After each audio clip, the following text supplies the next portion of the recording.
বাংলাদেশের situation right now. প্রশাসন নাই, ডিরেক্টিভ। পুলিশ তার কার্যকরী ভূমিকা রাখতে পারতেছে না। শত শত কারখানা বন্ধ।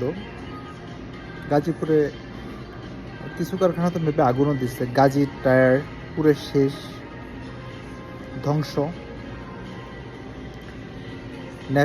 আওয়ামী লীগের নেতা কর্মীদের বাড়িতে হামলা সহ কি যে একটা ভয়ঙ্কর সিচুয়েশন সৃষ্টি হয়েছে বাংলাদেশে, এটা শুধু যারা বাংলাদেশে রাইট নাও আছে তারাই ইমাজিন করতে পারে বিষয়টা। আসলে আমরা আমাদের বাংলাদেশকে পিছনে নিয়ে গেলাম কিনা সেটা এখন দেখার ব্যাপার।